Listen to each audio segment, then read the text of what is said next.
Central banks panicking, Iran looking for a war, and a mysterious suicide.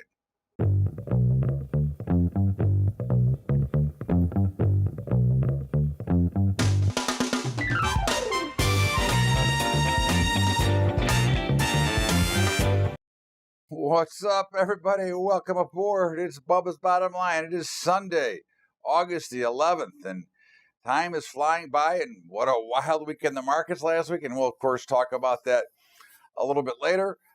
But it was crazy. But, of course, I guess the overall news item is the mysterious suicide by Jeffrey Epstein. Again, the guy who was, I guess we could call him like, a pedophile, whatever he was. I mean, obviously, he deserves to be gone. But it would have been nice to see that he didn't get out in the first place back in 2004. And it would be nice that if he had to face the people whose lives he ruined. But the suicide, awfully mysterious. Kind of reminds us of some other mysterious deaths throughout history. It would be hard for me to believe that this wasn't somebody with a lot of power that somehow got this done. Again, I'm not accusing, just in my opinion, from what I could see, it seems awfully strange that suddenly this jagoff could end up dead. Okay. But of course, he probably had just a little bit too much knowledge and probably could cause a little bit too much trouble for some very powerful people. So obviously he ended up mysteriously committing suicide. But in the meantime, the real big stories of the business week were the central banks around the globe having an all-out panic as rates continue to fall everywhere, and negative rates here and negative rates there. And Finland dropped by 50 basis points, and this place dropped by 25. And you can't get the money out fast enough, but the funny thing is you can't get the money. So the rates go down, and there's no lending. But again, there's now talk that you can buy a home, and I think Denmark it is, for a minus rate, so they'll actually pay you to borrow the money. It just shows you how, first of all, clueless the central banking system is, okay, and how ridiculous their whole notion is. I mean, you really only have to look.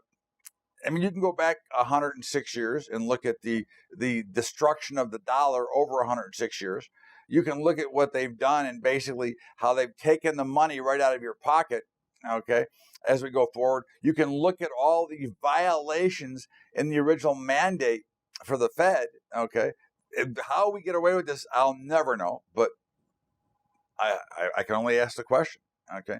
But based on what they're supposed to be doing, they do none of that. They do kind of what they want. And it's, again, as I've said before, every president since 1913 has been at the Federal Reserve to keep rates low.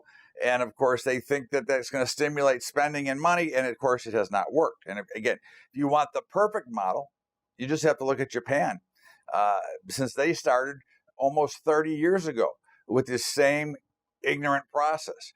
Okay. But of course, we know that the whole fiat currency system, the whole central banking system, is not designed to help the average middle class person.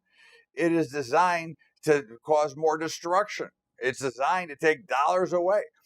And as we can see, as the world pushes through to more digital currency, okay, and I'm not talking about the cryptos yet, but as we shift through to more digital currency, taking the money, it's almost like they're trying to create a Las Vegas environment where when you're spending money, you don't really know what you're spending because you do it off your phone.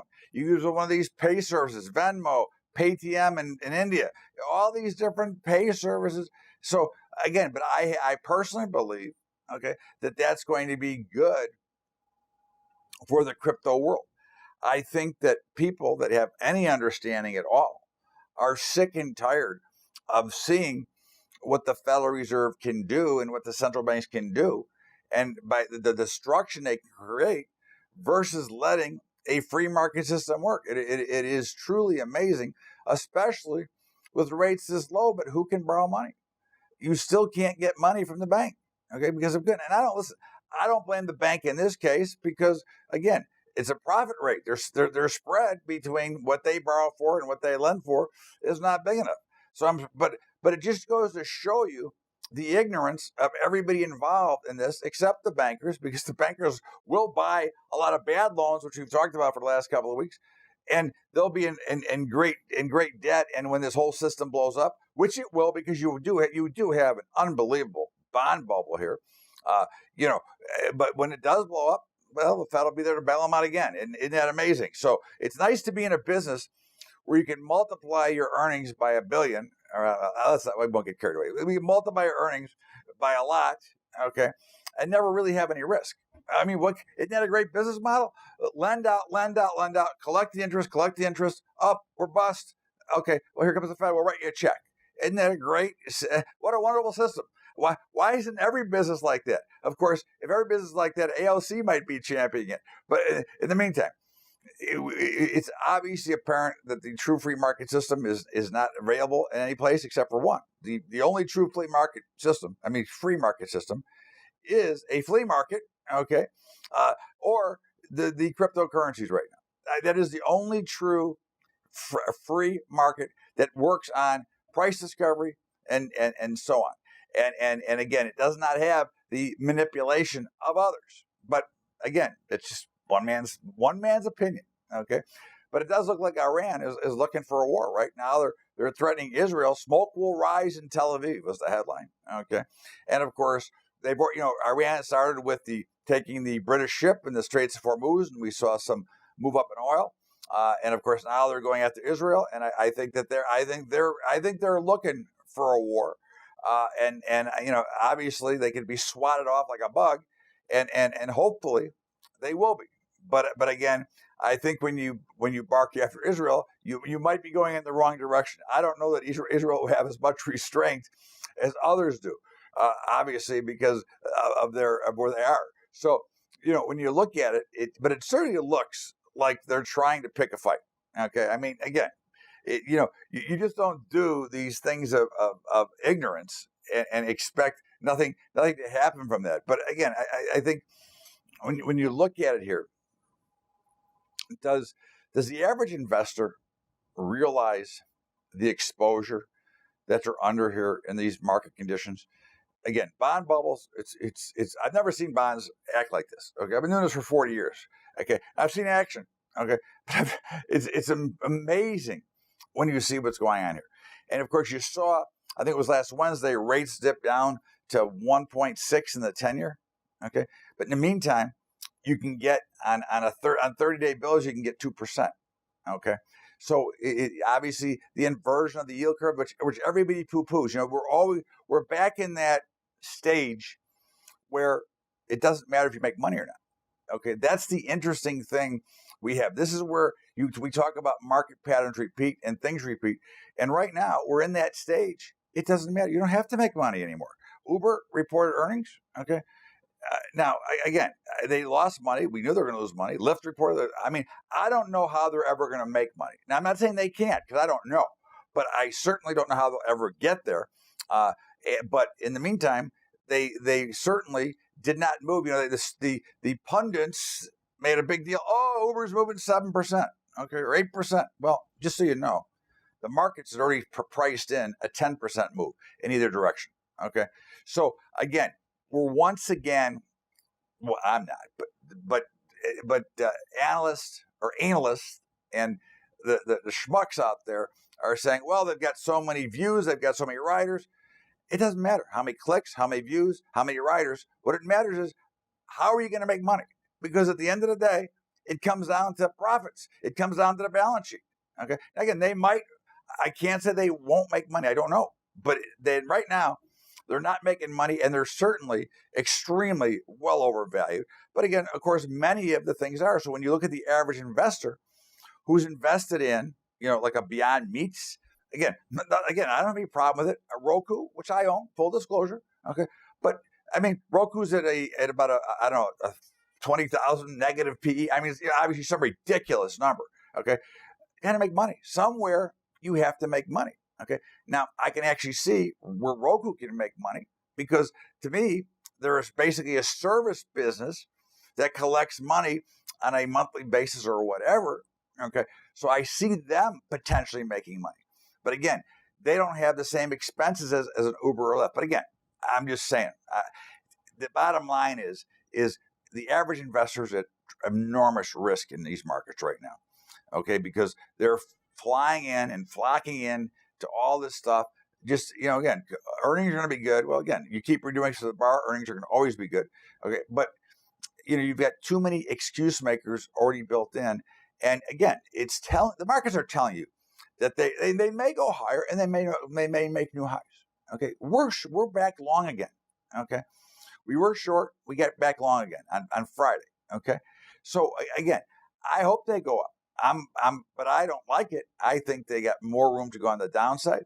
I think the market really wants to turn over here, which again we'll talk about more on this in the market commentary. But I think the average investor who's listening to, well, the stock market dividend is X. It's bigger than the 10-year Treasury. That's true, except in the 10-year Treasury you don't have the market risk. Okay, you do have market risk in the stock market. And again, if your time horizon is 20 years. Pour it in the stock market. If your time horizon is 10 years, you better be a little bit more careful. Again, the whole thing, markets, I am the biggest believer in the equity markets. Okay. And I am always 100% invested because I hedge. Okay.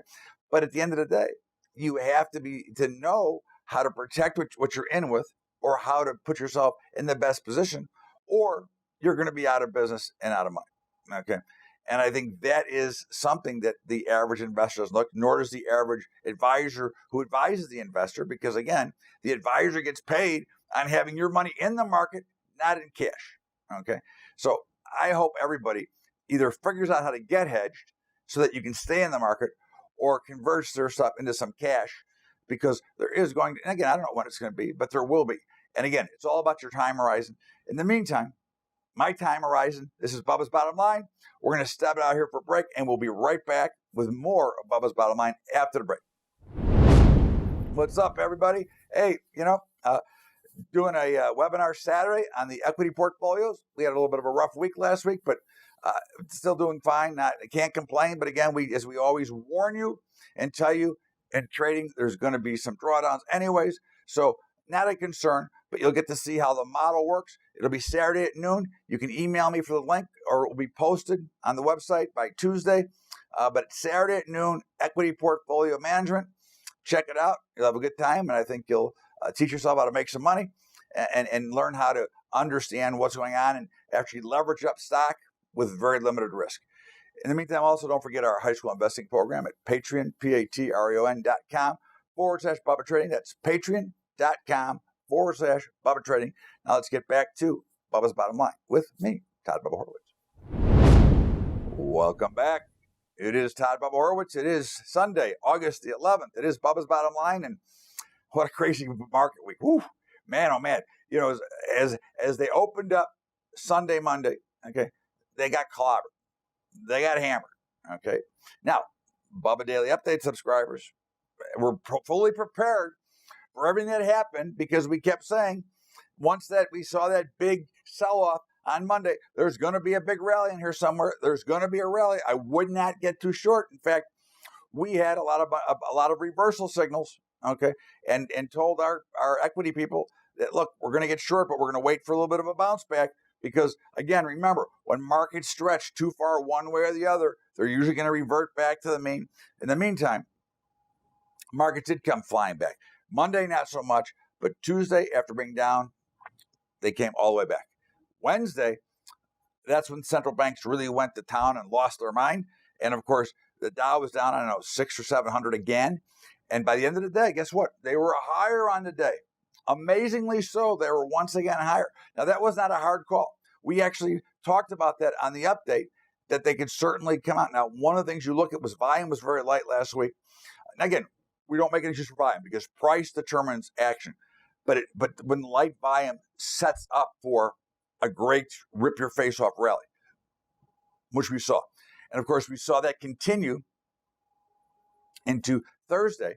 Okay. And then by Friday, it was, okay, we need to take off a little more pressure. And late Friday night, I would say late Friday was a heavy sell-off at the end of the day, like right within 20 minutes, 15 minutes of the bell. I would say to me, unless there's going to be some major news tonight before we get to the open, I would say, too, that was probably just some people that didn't want to go home long from the weekend, taking off some positions. And, again, it's thin, so it doesn't take much to push it down. I would think we might, again, I don't know what the last minute news might be. There could be a tweet, there could be a who knows, right? But at the end of the day, we'll see. But I wouldn't be surprised if they were higher tomorrow. Okay. Now we are long. Okay. We were reversed in equities in everything but the Russell. And if the Russell would have been higher on Friday, we'd have reversed that too, but not. So we're basically long the Dow, long the S&P, long the NASDAQ, and short the Russell. But again, we'll see what goes on. And of course, oil almost got to our target of 50 last week as it crumbled down to, I think it was 50.52 or 50.82 was the low for the week. And then it came back late in the week. Of course, we did have some fear, as we talked about earlier, in the Straits of Hormuz. Now, again, there's no reason for WTI oil to trade off of fear. Okay, we have all our own. Okay, we're not dealing with the Straits of Hormuz for ourselves. But of course, again, remember, it's the emotional side of trading. So you have to be concerned. But again, you can see it. All I have to do is look at the oil pattern and look at the pricing from September, October, November, and you will see that each subsequent month, prices get cheaper. That is called backwardation. That is called bearish. Okay, that tells you that this market's going to collapse. Okay, now again, I say we go into the 40s. Okay, not 40, but like 48, 49, and I wouldn't be surprised if it did it this week. Now we'll see. Again, it's still very thin, but that is something that is to keep an eye on. Okay, and we're still short oil. Gold, amazing. Okay, what an explosion it had. I think it was Wednesday, but it was funny. We thought and wrote for Kitco that we figured we'd hover around the 1500 level. Okay, and maybe consolidate. Sure enough, bang, 1530, I think, at 15, whatever it was. And this is December futures. For all you who complain, I use the futures market. I use the active futures market with the prices I quote. So you can complain about something else, right? So you now know I'm using the futures market. Okay. So anyways, we came down a little bit Thursday, Friday, and I think 1500 is now a buy. We are still long gold, but it does look like silver is getting ready to make a much bigger move. One of the things you look at is the gold ratio, the gold silver ratio, which is about 90-1 right now. Okay. It's supposed to be 15. We know it's never going to be there again, right? This goes back to the whole central bank crook work, right? The Fed thievery, all this stuff that goes on. So, but at the end of the day, it should be narrow, right? And it does look like, gold has made almost a 7-year high and silver has made a 1-year high. So again, I would expect to see silver start to move. Again, I'm always a fan. And again, I think that anybody in all portfolios should have some representation, but never buy gold or silver as a defense against your equity portfolio. You are making one of the biggest mistakes you will ever make because it does not protect your equity portfolio. Okay, I don't care what anybody says. That is a fact. Okay, you want to protect your equity portfolio? Learn how to hedge it with options. Then you don't have to worry about anything. Okay. In the meantime, the bond markets, they did explode. Now, they did come back late in the week, but still yields at about, I think, 1.7, 1.75. Okay. 30s are down. But again, you've got the inversion. Now, everybody, again, doesn't want to pay attention to inversion. And I'm not saying you should worry about it. And please understand that we're long. I don't want the market to collapse, but I wouldn't be surprised if any day this sell-off doesn't start. Okay. The only thing I do know is that if it does start, we'll reverse. But what you have to focus on is that right now, price determines action. Bonds are going up. Interest rates are going down. That's it. It's as simple as that. Now, again, you know that I don't like the Fed, and they do a lot of things wrong. But in this particular case, they're trying to keep up because they want to keep the spread somewhat consistent between us and all the negative rates of the world. And I thought, if the markets were down again on Wednesday or Thursday, I thought and said, which is wrong so far, that the Fed might have to come in early before the next median cut. But they're definitely going to cut. Okay, this has got nothing to do with President Trump wanting to cut. This is really keeping up with the Joneses kind of view, because they need to keep the spread low, because what's happening is obviously all money is starting to flow into the U.S. dollar, into the bonds here, and pushing yields down. And speaking of the bonds, you've got, China, our biggest debt holder. There's word out there that the way China's going to try to get even with the tariffs is to start to try to take in some of their cash, right? They're gonna take back their whatchamacallit. They're gonna weaken the treasury market. Well, you know what they don't realize, and of course they do realize, this is not, they're not dumb. They do realize it. They can't do that, right? Remember, we owe the money. When you're the big borrower, okay, you have all the power. And certainly we have the ability to devalue the currency. We have the ability to devalue the bond. So if they decide to play hardball, it'd be very similar to what the Hunt brothers did with silver. For those of you who don't know, a quick overview. The Hunt brothers tried to corner the silver market, and the Board of Trade went to them and said, look, you're screwing up the market. We cannot allow you to corner the market. We're going to give you X amount of dollars to walk away, give you a big profit, and go. Okay? And of course, the greed got to the Hunt brothers, and what they say? No, we're going to continue to do what we do. So what did the Board of Trade do? They said, okay, liquidation only. And of course, they lost all their money. Okay, so again, the U.S., when you're the big debtor, when you're the big owner, when you're the big creditor, when you owe the money, okay, when you owe the money, you're going to be the one that has more control. So China's not doing anything with trade. Don't buy into that bull, because that's exactly what it is. It's bull. Okay, because again, even if our rating goes up, does it really matter? Okay, so again, let's not get confused by the facts. Okay, the rumors are rumors, and the facts are facts. And the facts are China's not going to try to play that debt card, because they'll only end up getting punished themselves. And they've got enough trouble over there right now. They're trying to still manipulate the yuan. Okay, which is, again, they're trying to account for the tariffs in their prices. So we'll see how it plays out. In the meantime, the dollar was a little bit weaker last week. Again, the central banks, the Fed especially, wants to weaken the dollar. And of course, this is a currency war. Now, I know that President Trump called it a currency war. We've been in currency wars forever, since they went to the fiat currency system.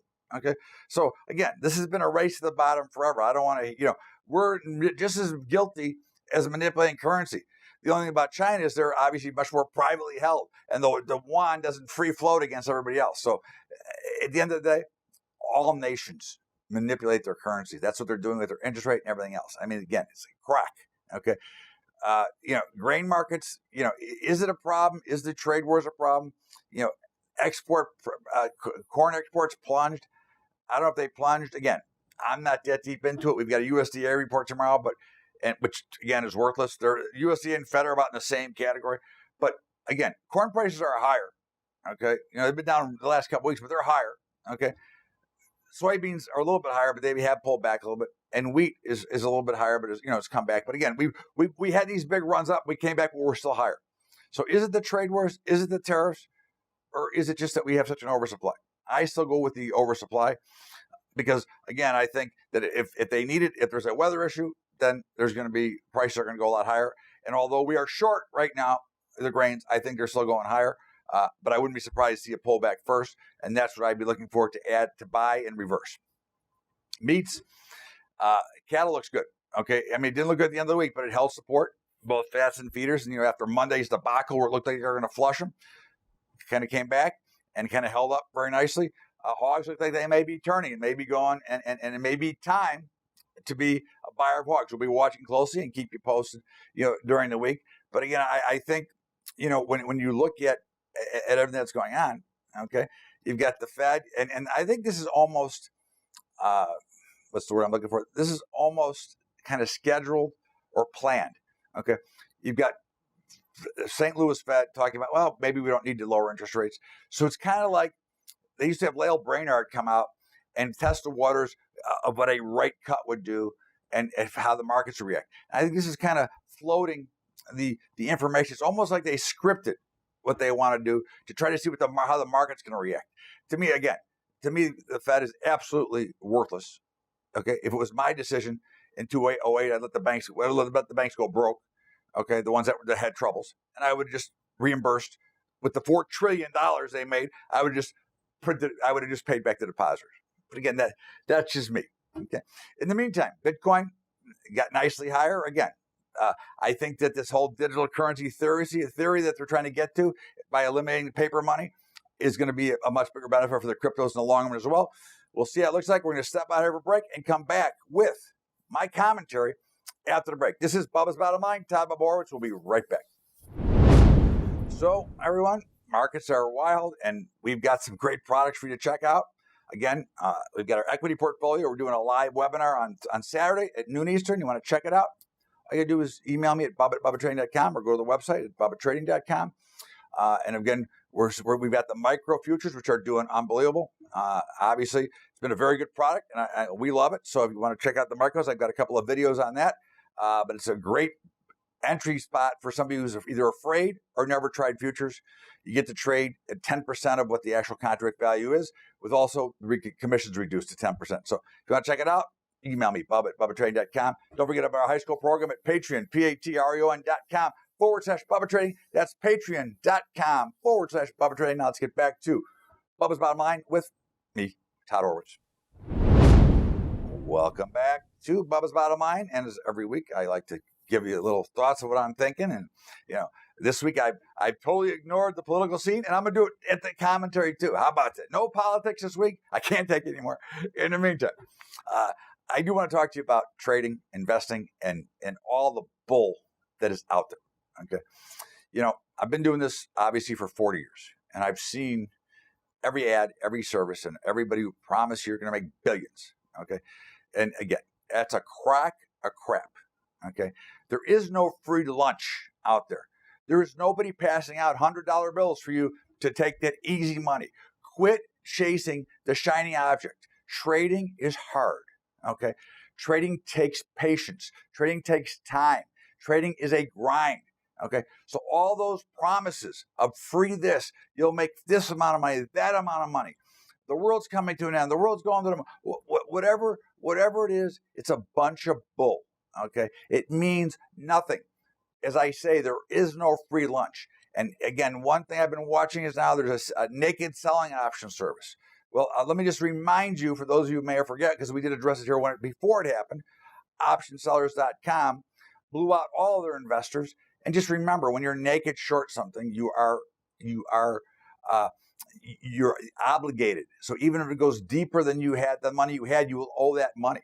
Okay. So yes, options typically expire worthless. And most of the time, you'll cash that ticket. But you always have that unlimited exposure. Okay. It happens all the time. Remember, in markets, the improbable happens once a week and the impossible happens once a month. So please, I urge you to understand that trading is hard. Okay. The best way to trade, if you learn how, is kind of what we do, is through a mechanical method. It's just laid out by algorithms. You're either long or short. But again, I'm telling you, I don't care whether you come with me or not. What I'm helping you will do is at least do your due diligence before you get involved with some promise. And remember, okay, if it looks like that stuff on the ground that your dog or cow left, okay, and it smells like it, it probably is it, okay? So if it looks too good to be true, it probably is, because again, ain't nobody handing out nothing for nothing, okay? So those gigantic, enormous promises are usually just that, false promises. Have a great week, everybody. We'll see you back here tomorrow with Bubba's Daily Update. And in the meantime, have a great weekend. Enjoy the rest of your Sunday. And as always, I thank you so much for listening. We'll see you later.